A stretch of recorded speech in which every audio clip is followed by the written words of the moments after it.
Hi hello അസ്സാം വലൈക്കും choose വേൾഡിലേക്ക് എല്ലാ കൂട്ടുകാർക്കും സ്വാഗതം. അപ്പോൾ ഇന്ന് ഞാൻ രാവിലത്തെ കുറച്ച് വിശേഷങ്ങളാണ് നിങ്ങളെ കാണിക്കാമെന്ന് വിചാരിച്ചാൽ ഞാൻ രാവിലെ കാപ്പിക്കുള്ള കറി ഉണ്ടാക്കുവാണ്. അപ്പോൾ കാപ്പിക്ക് ഞാൻ അപ്പമാണ് ഉണ്ടാക്കുന്നത്. അപ്പവും ഉരുളക്കിഴങ്ങും ക്യാരറ്റും ഇട്ടൊരു മസാലക്കറിയാണ്. അപ്പോൾ അത് എങ്ങനെയാണെന്ന് നിങ്ങളെ ഞാനൊന്ന് കാണിച്ചു തരാമെന്ന് വിചാരിച്ചു. അപ്പോൾ ഞാൻ ഒരു തക്കാളിയും 2 പച്ചമുളകും സവാളയൊക്കെ ഉരിച്ച് വെള്ളത്തിലിട്ടിട്ടുണ്ട്. ഇനി നമുക്കൊന്ന് ബാക്കിയുള്ളതെല്ലാം ഒന്ന് അരിഞ്ഞ് എടുക്കാം.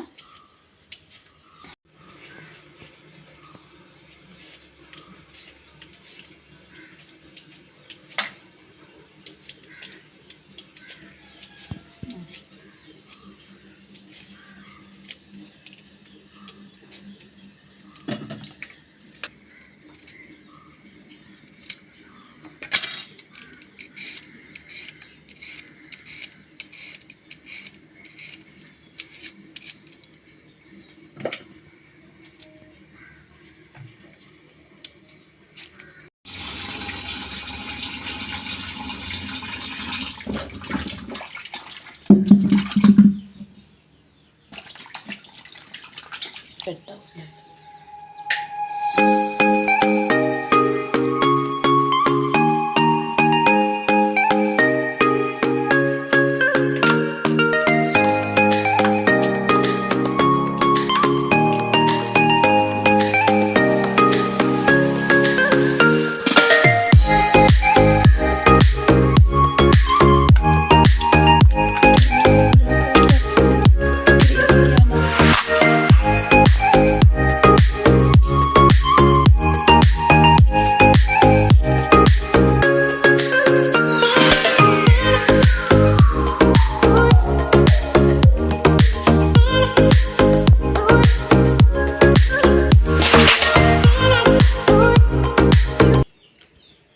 അപ്പോൾ നമ്മുടെ വെജിറ്റബിൾ എല്ലാം ഞാൻ കട്ട് ചെയ്ത് വെച്ചിട്ടുണ്ട്. ഇതിന് നമുക്ക് എങ്ങനെയാണ് കറി വെക്കുന്നതെന്ന് ഞാൻ നിങ്ങളെ ഒന്ന് കാണിച്ചു തരാം. ഇപ്പോൾ കുക്കർ നന്നായി ചൂടായിട്ടുണ്ട്. അതിലേക്ക് നമുക്ക് കുറച്ച് എണ്ണ ഒഴിച്ചു കൊടുക്കാം.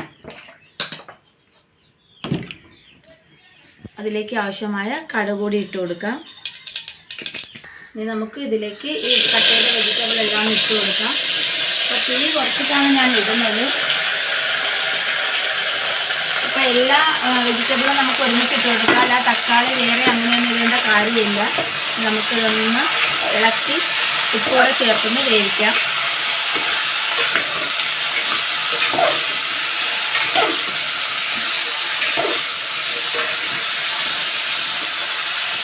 നമുക്ക് ആവശ്യത്തിന് ഉപ്പ് ചേർത്ത് കൊടുക്കാം.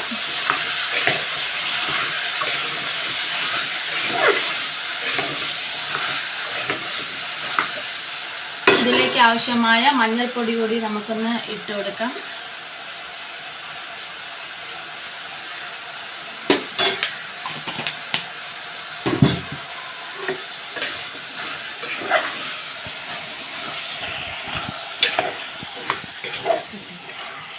ഞാൻ മുളക് പൊടി ആഡ് ചെയ്യുന്നുണ്ട്, മല്ലിപ്പൊടി, അതേപോലെ പെരുംജീരകപ്പൊടി, കുറച്ച് ചിക്കൻ മസാല എന്നിവയാണ് ഞാൻ ഇതിലേക്ക് ഇട്ട് കൊടുക്കുന്നത്.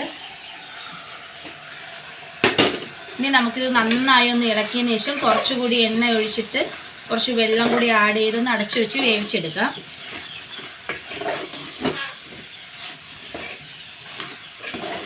എൻ്റെ കുക്കർ ചെറുതായതുകൊണ്ടാണ് ഇളക്കാൻ പാട്.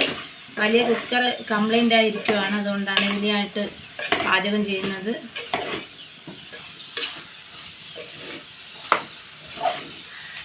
ഇതിന് നമുക്ക് കുറച്ച് നേരം ഒന്ന് ഈ ഒരു മസാലയൊക്കെ ഒന്ന് വഴണ്ട് കിട്ടാൻ വേണ്ടി ജസ്റ്റ് ഒന്ന് അടച്ചു വയ്ക്കാം.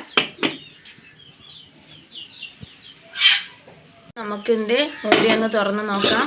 അപ്പോൾ ഇതിൻ്റെ എല്ലാം പച്ചമണം മാറി നന്നായിട്ട് വന്നിട്ടുണ്ട്. ഇനി നമുക്ക് ഇതിലേക്ക് ആവശ്യത്തിന് വെള്ളം കൂടി ആഡ് ചെയ്ത് കൊടുക്കാം. അപ്പോൾ ഇതിനാവശ്യമായ ഞാൻ വെള്ളം ഒഴിച്ച് കൊടുത്തിട്ടുണ്ട്.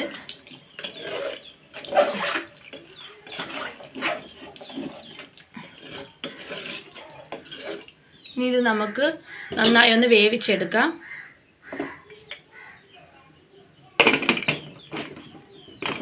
ഒരു 2-3 വിസിൽ വരുന്നിട്ട് നമുക്കൊന്ന് ഓഫ് ചെയ്തിട്ട് നോക്കാം. അതിന് ശേഷം നമുക്ക് കറി ആയോ എന്നൊന്ന് നോക്കാം. അപ്പോൾ ഞാൻ അപ്പത്തിനായി മാവ് ഇന്നലെ തന്നെ രാത്രി ആട്ടി വെച്ചിരുന്നു. ഇത് നമ്മുടെ റേഷൻ കടയിൽ നിന്ന് കിട്ടുന്ന പച്ചരിയില്ലേ, ആ പച്ചരിയാണ്. എല്ലാവരും പറയും അത് പശയായതുകൊണ്ട് അപ്പം നല്ല പെർഫെക്റ്റ് ആയിട്ട് കിട്ടത്തില്ലെന്ന്. പക്ഷേ എനിക്കിവിടെ നല്ലതുപോലെ കിട്ടും.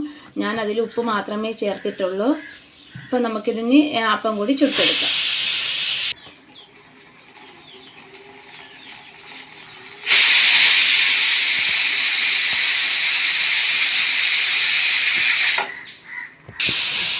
അപ്പോൾ ഞാൻ കല്ലിൻ്റെ അപ്പച്ചട്ടിയാണ് വെച്ചേക്കുന്നത്. ഇതിലാകുമ്പോൾ നമുക്ക് കറക്റ്റ് പെർഫെക്റ്റായിട്ട് നമുക്ക് അപ്പം ചുട്ടെടുക്കാൻ പറ്റും.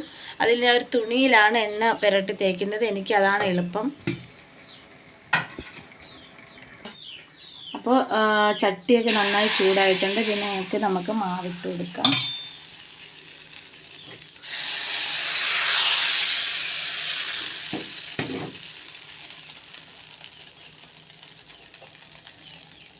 ഇനി അടച്ചു കൊടുക്കാം. അപ്പം റെഡി ആയിട്ടുണ്ട്. കണ്ടോ, നോൺ സ്റ്റിക്കിനെ കാട്ടി നല്ല മൊരിഞ്ഞ അപ്പം നമുക്ക് ഈ ഒരു കല്ലിൽ കിട്ടുന്നതാണ്.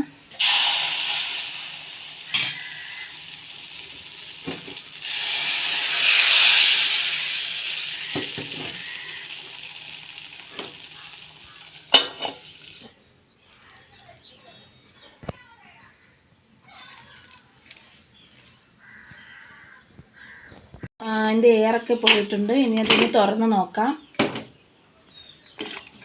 അപ്പോൾ മസാലക്കറി നന്നായി വെന്തിട്ടുണ്ട്. ഇനി ഉപ്പൊക്കെ കറക്റ്റ് ആണോ എന്നൊന്ന് നോക്കിയതിന് ശേഷം നമുക്ക് കഴിക്കാം.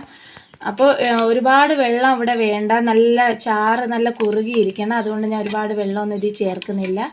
ഇത് പെട്ടെന്ന് തന്നെ നമുക്ക് തേങ്ങ അരയ്ക്കാത്ത രീതിക്ക് വെക്കാൻ പറ്റിയൊരു കറിയാണ്.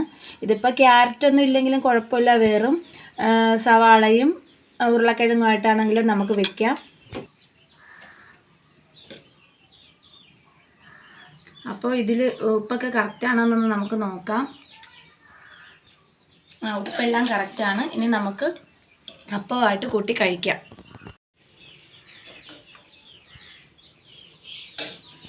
അപ്പോൾ നല്ല സ്വാദിഷ്ടമായ അപ്പവും മസാലക്കറിയും ഇവിടെ റെഡി ആയിട്ടുണ്ട്. അപ്പോൾ എല്ലാ കൂട്ടുകാരും ഇതൊന്ന് ട്രൈ ചെയ്ത് നോക്കണം. നമുക്ക് തേങ്ങ ഇല്ലാത്ത ടൈമിലൊക്കെ നമുക്ക് പെട്ടെന്ന് വെക്കാൻ പറ്റിയൊരു ഐറ്റമാണ്. അപ്പോൾ എല്ലാവരും ഒന്ന് ട്രൈ ചെയ്ത് നോക്കണം. എൻ്റെ ചാനലിൽ നിന്ന് സബ്സ്ക്രൈബ് ചെയ്ത് സപ്പോർട്ട് ചെയ്യാൻ മറക്കരുത്. അപ്പോൾ അടുത്ത വീഡിയോ വരുന്നതായിരിക്കും. ബായ്.